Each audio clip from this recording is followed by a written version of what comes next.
Hi friends, RRB ALP last minute ప్రిపరేషన్లో most important questions ఇప్పుడు మనం చూద్దాం. ఇందులో first question, which of the following is not a purpose of earthing చేయడానికి earthing మనం ఎందుకు చేస్తాము అంటే to provide protection against safety, static electricity and friction నుంచి వచ్చే స్టాటిక్ ఎలక్ట్రిసిటీ నుంచి కాపాడుకోవడానికి మనం అర్థింగ్ చేస్తాం. సో ఇది కరెక్టే. To provide safe path to dissipate lightning and short circuit current ఎప్పుడైతే వస్తుందో ఆ షార్ట్ సర్క్యూట్ కరెంట్కి ఆల్టర్నేట్ పాత్ యూజ్ చేసి అది ఎర్త్కి పోయేటట్టు చేస్తుంది ఎర్తింగ్. సో ఇది కరెక్టే. To save human life from danger of electric shock నుంచి హ్యూమన్ లైఫ్ని సేవ్ చేయడానికి. సో ఈ మూడు కరెక్టే. To reduce the energy consumption of device అంటే కరెంట్ తక్కువ యూనిట్స్ కాలాలి అని చెప్పేదానికైతే మాత్రం ఎర్తింగ్ని యూజ్ చేయరు. సో ఇది ఒక రీజన్ కాదు. సో మూడు రీజన్స్ ఏంటి అంటే స్టాటిక్ ఎలక్ట్రిసిటీ ఫ్రమ్ ఫ్రిక్షన్ నుంచి కాపాడడానికి ఒక రీజన్ కరెక్టే. దీని తర్వాత లైట్నింగ్ షార్ట్ సర్క్యూట్లు జరగడం వల్ల దానికి ఆల్టర్నేట్ కరెంట్ పాత్ని క్రియేట్ చేయడానికి అది కరెక్టే. టు సేవ్ హ్యూమన్ లైఫ్ అంటే మనల్ని కాపాడడానికి డేంజర్ నుంచి, షాక్స్ ఆ టైం నుంచి అంటే ఇది కూడా కరెక్టే. సో మూడు కరెక్టే అనమాట. సో నెక్స్ట్ క్వశ్చన్లో డిఫరెంట్ టైప్స్ ఆఫ్ పెన్సిల్స్ ఎందుకు యూజ్ చేస్తాం అనేది చెప్పడం జరిగింది. సో హెచ్బీ పెన్సిల్ ఎందుకు యూజ్ చేస్తారంటే ఫ్రీ హ్యాండ్ వర్క్ స్కెచింగ్ చేయాలంటే ఫ్రీ హ్యాండ్ కావాలి. హెచ్బీ అంటే హ్యూమన్ బీయింగ్స్, షార్ట్కట్లో గుర్తుపెట్టుకోవాలంటే హ్యూమన్ బీయింగ్స్ స్కెచ్ గీయాలంటే మనం హెచ్బీ పెన్సిల్ యూజ్ చేస్తాం. సో ఫ్రీ హ్యాండ్ వర్క్స్కి స్కెచింగ్స్ కోసం హెచ్బీ పెన్సిల్ యూజ్ చేస్తాం. హెచ్బీ పెన్సిల్ షార్ట్కట్ ఏంటి? Human beings. హెచ్బీ అంటే హ్యూమన్ బీయింగ్స్ అనుకుందాం. హ్యూమన్ బీయింగ్స్ బొమ్మలు స్కెచింగ్ చేయాలంటే, ఫ్రీ హ్యాండ్తో గీయాలంటే హెచ్బీ పెన్సిల్ యూజ్ చేస్తామని గుర్తుపెట్టుకోండి. దీని తర్వాత హెచ్ పెన్సిల్ ఎందుకు యూజ్ చేస్తామంటే outlines, visible lines, finishing, dimensioning, lettering, arrows. Outlines, visible lines, finishing, dimensioning, lettering, arrows వాటి కోసం హెచ్ పెన్సిల్ యూజ్ చేస్తాం. మళ్ళీ 2H పెన్సిల్ ఎందుకు అంటే 2H pencil drawing, construction lines కోసం, డైమెన్షన్ లైన్స్ కోసం, సెక్షన్ లైన్స్ కోసం, సెంటర్ లైన్స్ కోసం. Construction lines, dimension lines, section lines, centre lines. దీంతోపాటు ఇంకొక లైన్ కూడా డ్రా చేయడం జరుగుతుంది విత్ 2H పెన్సిల్. 2H పెన్సిల్తో లీడర్ లైన్ కూడా డ్రా చేయొచ్చు. లీడర్ లైన్ని గుర్తుపెట్టుకోవడం ఎలాగంటే లీడర్ ఏదైనా ఒకటికి రెండు చేసి చెప్తాడు. సో 2H, 2 హెచ్లు ఉన్నాయి కాబట్టి 2H పెన్సిల్ లీడర్ లైన్ కూడా డ్రా చేయడానికి యూజ్ అవుతుంది అన్నమాట. దీని తర్వాత 3H, 4H pencils minute details, చిన్న డీటెయిల్స్ రాయడానికి 3H, 4H పెన్సిల్ యూజ్ చేస్తాం అన్నమాట. మరి బి అంటే బ్లాక్ పెన్సిల్ షేడింగ్ కోసం యూజ్ చేస్తాం. షేడింగ్ ఎందుకు అంటే షేడింగ్ అట్రాక్టివ్గా కనిపించాలంటే ఎక్స్ట్రా బ్లాక్ ఉండాలి. సో అట్రాక్టివ్గా కనిపించడానికి షేడింగ్ చేసేటప్పుడు బి అనేది యూజ్ చేస్తామంట, బి పెన్సిల్. ఇప్పుడు ఇది ఒకసారి చూద్దాం. HB pencil free hand works కోసం, స్కెచింగ్ కోసం. తర్వాత H pencil outlines, visible lines, finishing lines, dimension lines, lettering, arrows వాటన్నిటి కోసం.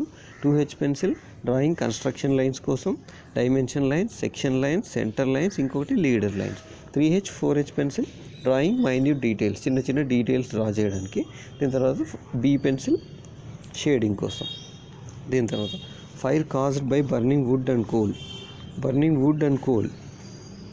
వుడ్ అంటే చెక్క మరియు కోల్. వాటి వల్ల వచ్చిన మంటల్ని ఆర్పడానికి మనం దేన్ని యూజ్ చేస్తాము అంటే soda acid extinguisher, sand or clay, water. ఈ మూడింటిని యూజ్ చేస్తాం అనమాట. మనం ఇంతకుముందు ఆక్యుపేషనల్ సేఫ్టీలో చెప్పుకుందాం. వుడ్ని కాలిస్తే ఏమవుతుంది? బూడిద అవుతుంది. బూడిదని ఇంగ్లీష్లో యాష్ అంటారు. యాష్ అంటే క్లాస్ ఏ ఫైర్ అని గుర్తుపెట్టుకోండి. క్లాస్ ఏ ఫైర్ కోసం మనం ఈ మూడింటిని యూజ్ చేస్తాం. Sand or clay, water, soda acid extinguisher అనమాట. దీని తర్వాత ఇప్పుడు డిఫరెంట్ టైప్స్ ఆఫ్ యాంగిల్స్ గురించి మనం నేర్చుకుందాం. రైట్ యాంగిల్ అంటే 2 లైన్స్ మధ్య యాంగిల్ 90 degrees ఉంటే దాన్ని రైట్ యాంగిల్ అంటారు అనమాట. 2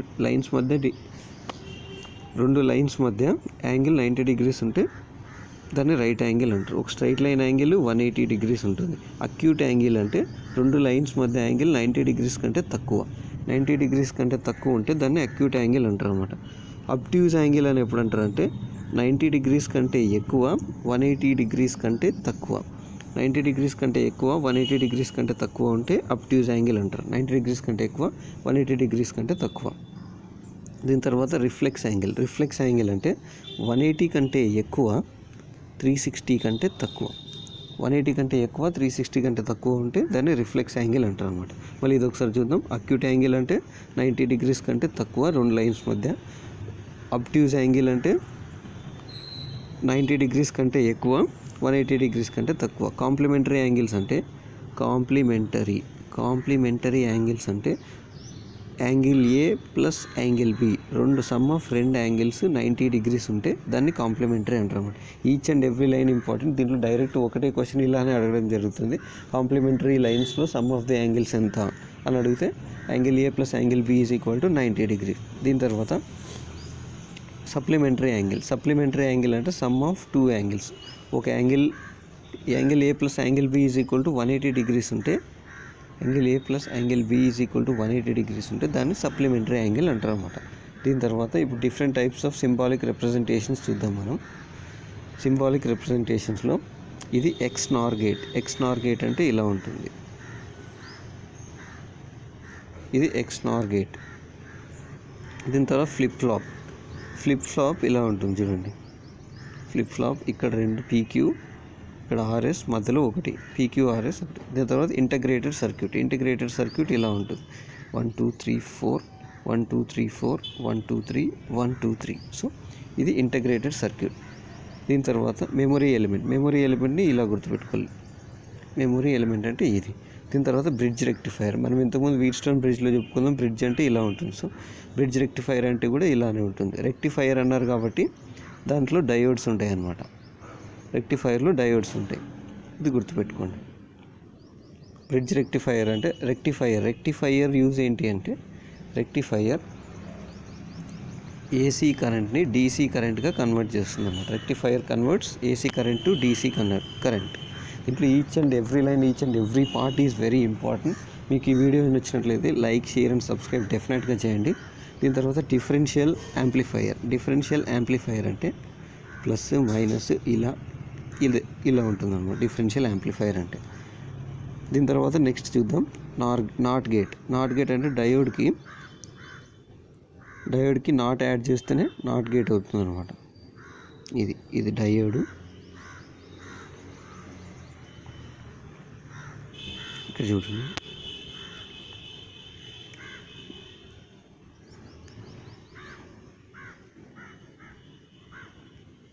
డయోడ్ అంటే ఇది. దీని తర్వాత కీ అంటే ఇలా ఉంటుంది. చూడండి కీ. దీని తర్వాత ఆర్ గేట్ మనకు తెలుసు ఇలా ఉంటుంది ఇలా. దీని తర్వాత అండ్ గేట్ రెండు ఇన్పుట్స్ 1 అవుట్పుట్. ఎక్స్ఆర్ గేట్ ఇలా ఉంటుంది.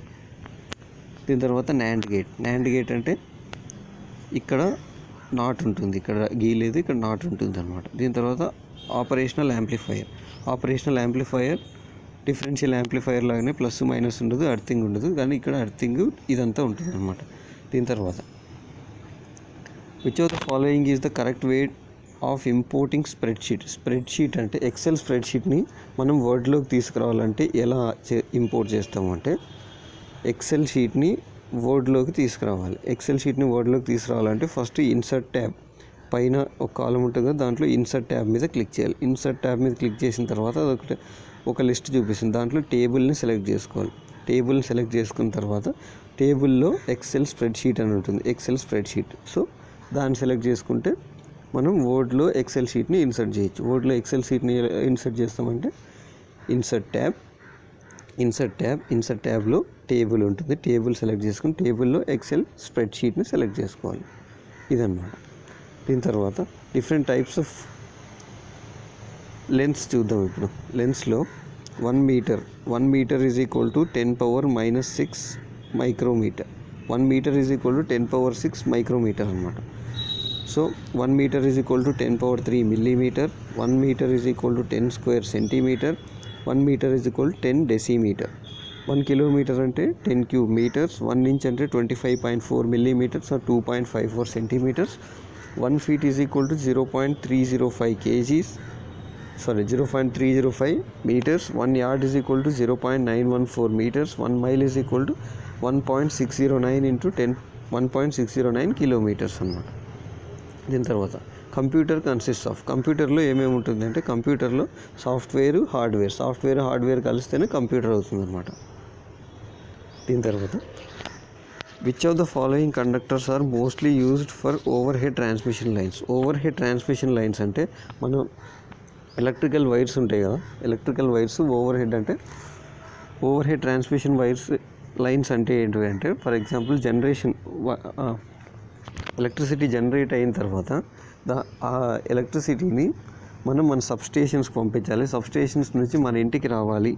ఎలక్ట్రిసిటీ జనరేట్ అవుతుంది, ఇక్కడ జనరేట్ అయిన తర్వాత దీన్ని ఎలక్ట్రిసిటీని ఇక్కడ నుంచి సబ్స్టేషన్స్కి పంపిస్తారు, సబ్స్టేషన్స్ నుంచి మన ఇళ్ళకి వస్తుంది. సో ఈ లైన్సే ట్రాన్స్మిషన్ లైన్స్ అన్నమాట.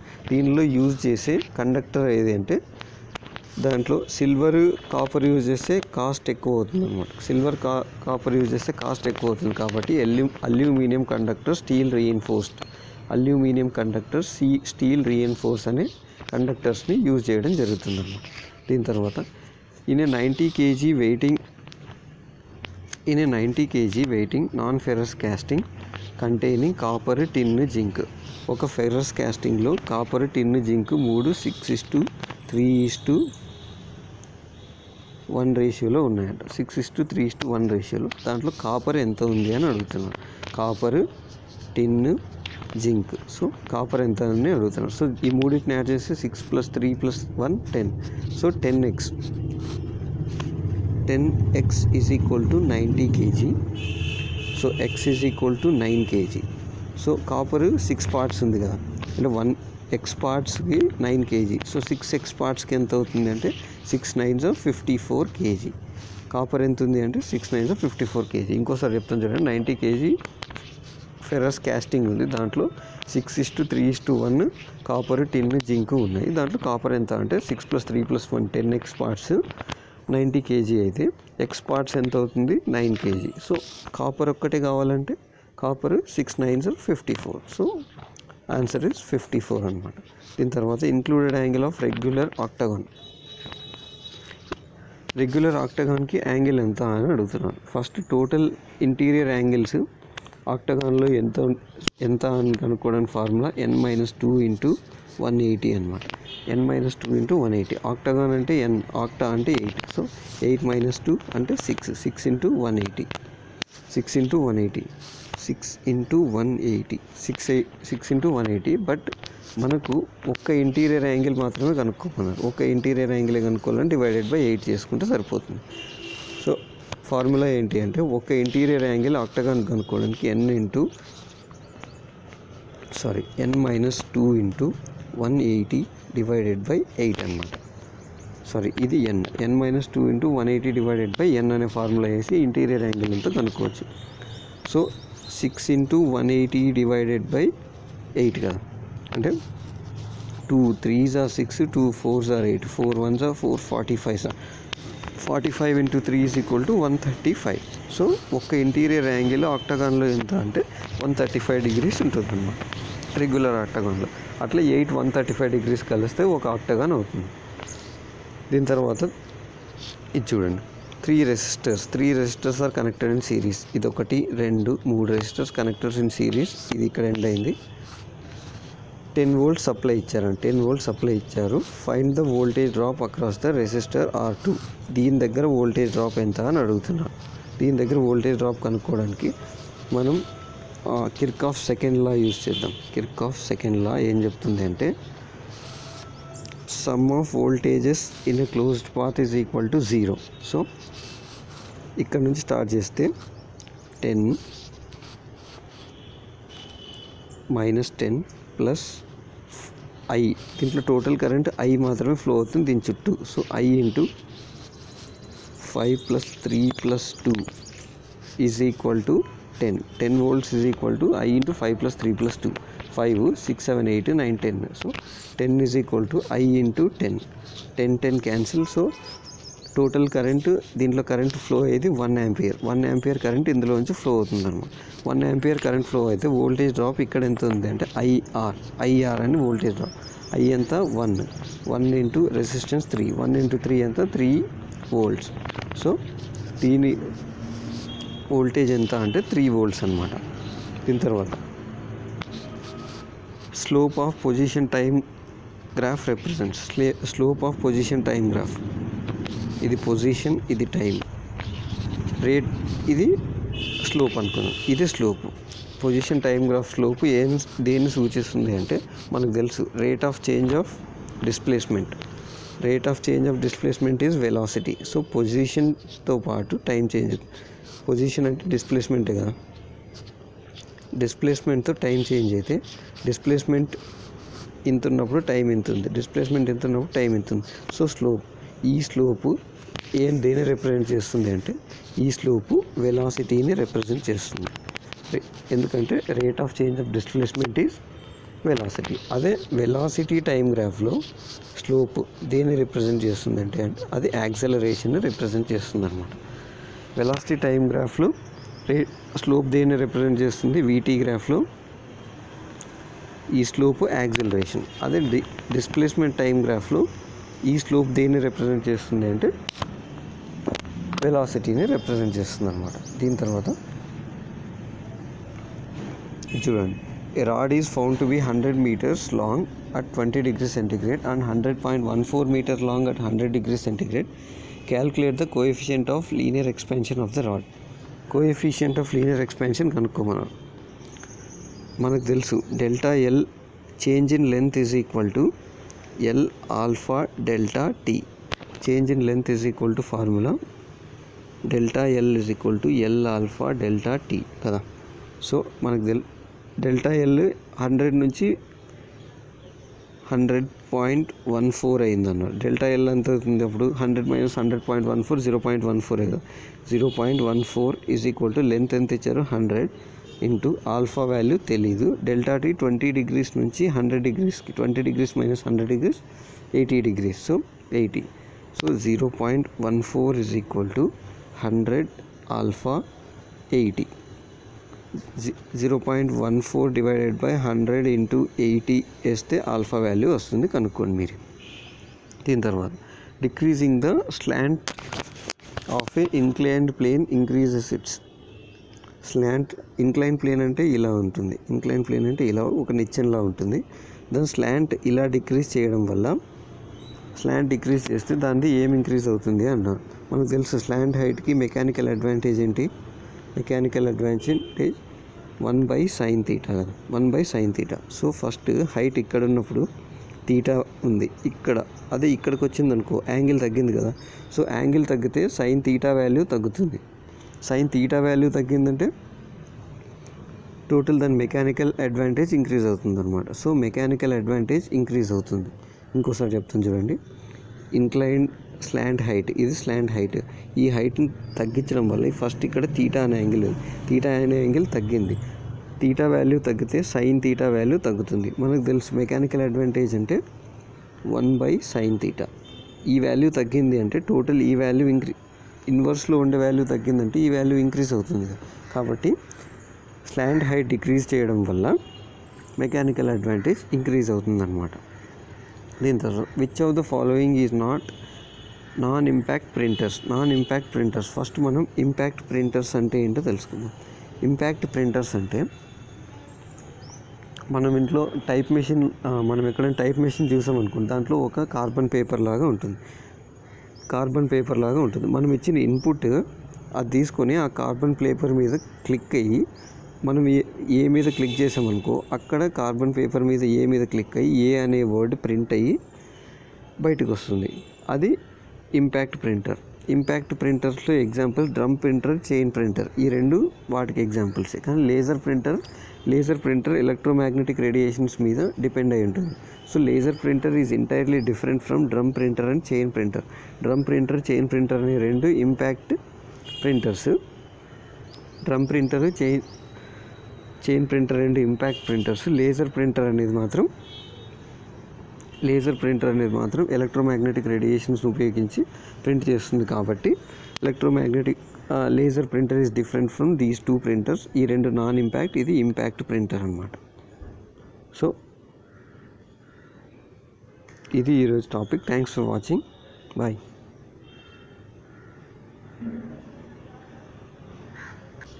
I'm sorry, non impact printers, impact printers గురించి కొంచెం తప్పు ఇన్ఫర్మేషన్ ఇచ్చాను. ఇంపాక్ట్ ప్రింటర్స్ అంటే అదే మనం ఇచ్చిన ఇన్పుట్ని తీసుకొని డాట్స్ లాగా ప్రింట్ చేసేది ఇంపాక్ట్ ప్రింటర్స్ అన్నమాట. మనం ఇచ్చిన ఇన్పుట్ తీసుకొని కార్బన్ పేపర్ ద్వారా ఆ డాట్స్ని తీసుకొని ఆ డాట్స్ వల్ల మనం ఏ క్యారెక్టర్ కావాలో ఆ క్యారెక్టర్ని ప్రింట్ చేసి ఇచ్చేది impact printer. Impact printers examples ఏంటంటే డ్రమ్ ప్రింటర్, చైన్ ప్రింటర్.